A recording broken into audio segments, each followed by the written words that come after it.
प्रभु यीशु मसीह के मीठे नाम से सभी को जय मसीह। आपको यह जानकर खुशी होगी कि इस वीडियो के माध्यम से एक बहुत ही सुंदर गवाही एवं प्रभु के दास के द्वारा बहुत सुंदर वचन सुनने को मिलेंगे।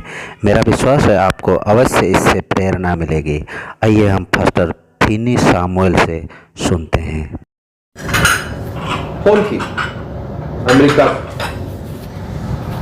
उसका है आधा रात का, वहां 2 बज रहा सोने का टाइम, यहाँ रात सुबह का तब 3 बज रहा था।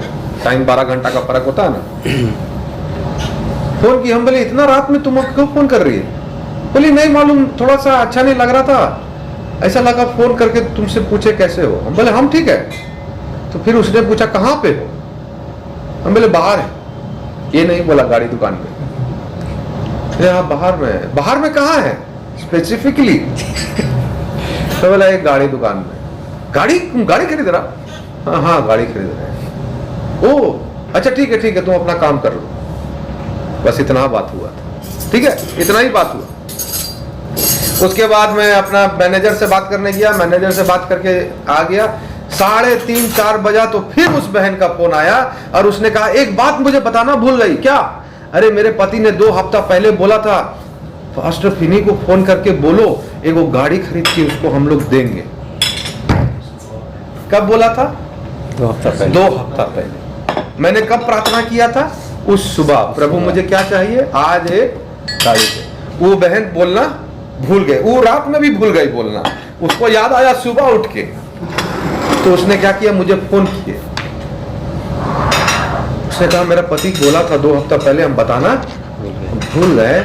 उस दिन सुबह जो मैंने प्रार्थना किया था, 20,000 मेरे पास नहीं था, उसने मुझे 2 लाख रुपया भेज के दिया मेरी बहन कि जाओ क्या करो, गाड़ी।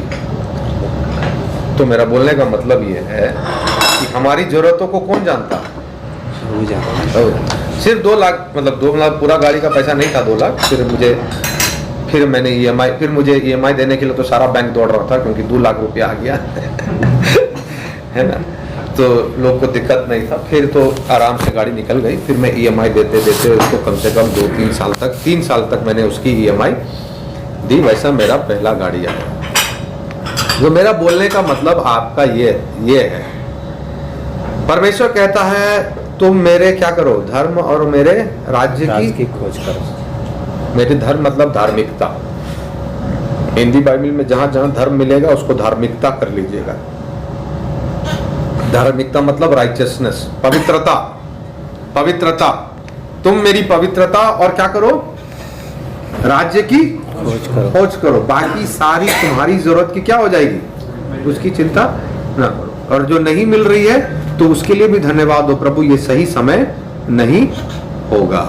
इस कलीसिया को 45 साल के बाद चर्च में एक गाड़ी आया, इको, आज भी है। 45 साल के, कोई जरूरी नहीं है आपको भी 45 साल वेट करना पड़ेगा।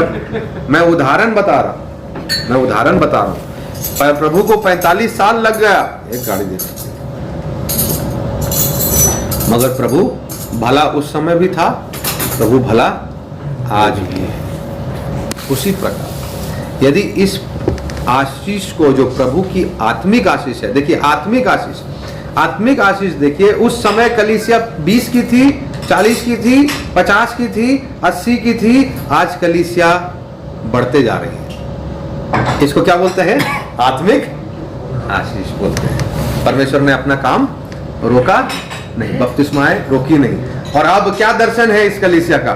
जो कलीसिया आरंभ हुआ था 50 साल पहले रांची में कलीसिया, आज इस कलीसिया का दर्शन है झारखंड कैसे पहुंचेंगे।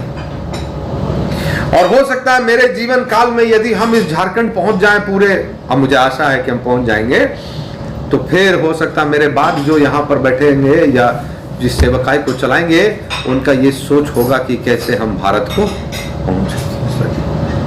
पता नहीं, हो सकता है हमारे जीवन काल में भारत भी पहुंच जाए यदि प्रभु की इच्छा हो तो, और यदि नहीं तो भारत बाद में पहुंचा जाएगा किसी और के द्वारा।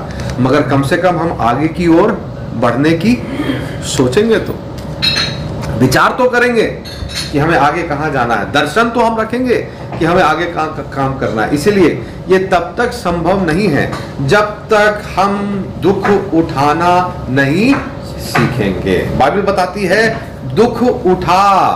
तो मैं इसलिए मैं चाहता हूं कि हम लोग इसको समझ जाए। जब मैं छोटा लड़का था तो मेरी माँ मुझे दर्शन दिखाती थी, और जो कि आज मैं सेवा में अपने माँ बाप की वजह से ही, ठीक है, बचपन से उन्होंने मुझे एक ही चीज बोला है, बार बार बोला है कि तुमको मैंने सेवा में सौंप दिया। जब से तुम पैदा हुए थे उसी समय हमने तुम्हें प्रभु को हाथ में सेवा के लिए एक ही चीज सुना है। मतलब उसके बाद उन्हें कहते थे इसके अलावा यदि तुम कुछ करोगे, प्रभु का नाम भटकोगे तो तुम्हारा एक्सीडेंट हो जाएगा, तुम्हारा ये हो जाएगा, तुम पागल हो सकता है, कुछ भी हो जाएगा, इसलिए प्रभु का सेवा छोड़ के कोई काम मत छोड़ना, ऐसा ऐसा करके हमको बोला। मगर एक चीज जो मैंने उनसे सीखा, मगर बाद में मैं अनलर्न किया, मैंने कहा कि ये सही नहीं, वो ये था, उन्होंने मुझे दर्शन दिखाया बड़ा बड़ा कि तू एक बहुत बड़ा प्रचारक बनेगा,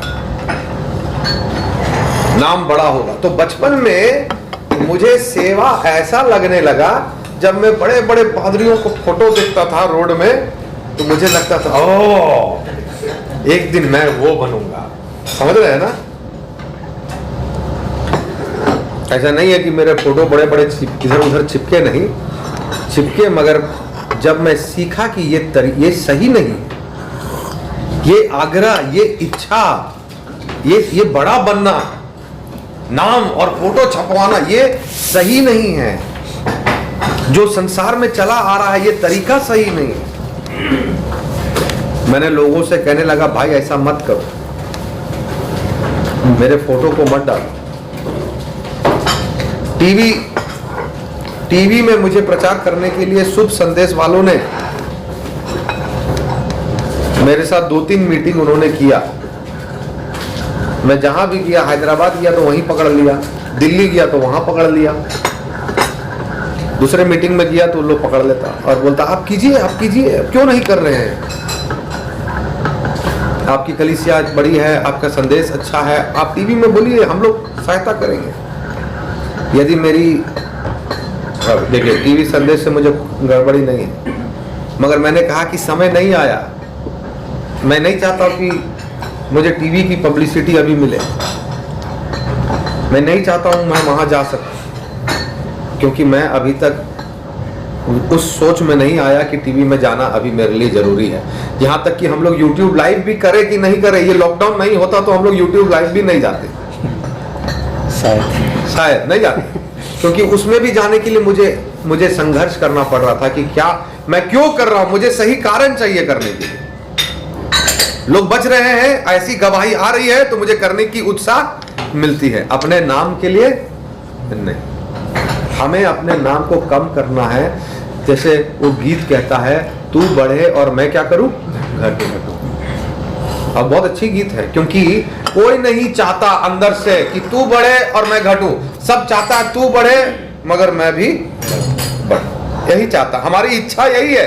मगर उसके विपरीत इच्छा करने के लिए हमें प्रभु से प्रार्थना करना होगा कि प्रभु हमें नम्र रख, प्रभु हमें दीन रख, हमारी पापों को देखने के लिए हमें सहायता कर, दूसरे के पापों को सिर्फ नहीं, दूसरों को न्याय करने के लिए सिर्फ नहीं, अपना भी प्रभु देखने के लिए तू सहायता कर। इसलिए उसके नीचे में पौलुस कहता है, 6वां पद पढ़िएगा, क्योंकि अब मैं अर्घ्य के समान उंडेला जाता हूँ और मेरे कुछ का समय आ पहुंचा। मैं I am being poured out as a drink offering, मतलब दुख की सीमाओं के श्रेणी में पहुंच गया है पौलुस। हम लोग तो कम से कम वहां तक नहीं पहुंचे है ना, वहां तक नहीं पहुंचे हैं, और नहीं मालूम पहुंच जाएंगे तो सहने सकेंगे कि भी नहीं। वो शक्ति पौलुस के पास थी और हम लोग भी मांग रहे प्रभु से। मगर पौलुस 7वें पद में क्या बोल रहा, दुख की श्रेणी में पहुंचने के बाद, सुनिए, दुख की श्रेणी में पहुंचने के बाद पौलुस 7वें पद में क्या कह रहा है, मैं अच्छी कुश्ती लड़ चुका, मैं अच्छी कुश्ती लड़ चुका, हाँ, मैंने अपनी दौड़ पूरी कर ली, मैंने अपनी दौड़ पूरी कर ली। देखिए, अपनी समस्या के सबसे ऊंची श्रेणी में पौलुस नहीं कह रहा है हाय मुझ पर कि प्रभु ने मुझे छोड़ दिया, हाय मुझ पर कि प्रभु ने मुझे त्याग दिया, इतने दुख प्रभु ने मुझे दे दिया, जेल में प्रभु मुझे डाल दिया, हाय मुझ पर। यदि पौलुस के पास भी वही गॉस्पल होता जो आज के दिनों में टीवी में और जीसस कॉल जैसे जगहों पर लोग बांटते हैं, हेल्थ वेल्थ प्रॉस्पेरिटी, तुमको धन मिलेगा, स्वास्थ्य मिलेगा, पैसा मिलेगा, यीशु में सब कुछ मिलेगा, तो पौलुस कभी जेल में नहीं बोलता कि धन्य है हम कि हमें दुख में, कभी नहीं बोलता। क्या पौलुस बोलता, अरे हमने तो सुना पैसा मिलेगा, हमने तो सुना चंगाई मिलेगा यीशु में, हमको तो जेल मिल रहा है, हमको तो लाठी मिल रहा है, हमको तो सोटे मिल रहा है, हम तो गाड़ी में जाते मेरा जहाज टूट जाता है। तो ये रहा प्रियो पास्टर फिनी शामुएल का अपना एक बहुत ही प्रेरणादायक गवाही व उनके द्वारा बताए गए जिन वचनों को अभी हमने यहाँ सुना है, निश्चित हम सब इन सारे वचनों से आशीष होंगे। स्वर्गीय पिता, हम धन्यवाद करते हैं प्रभु जी इस गवाही और इस सारगर्भित वचनों के लिए। इस वचनों के द्वारा हम सारे लोगों को आशीष मिले, ताकि प्रभु जी सारे आशीषों के द्वारा परमेश्वर की महिमा के निमित्त हम अपने आप के इस आशीष को आपकी महिमा के लिए इस्तेमाल कर सकें। सारा इज्जत महिमा आपको देते हुए प्रार्थना यीशु के नाम से मांगते हैं, आमीन।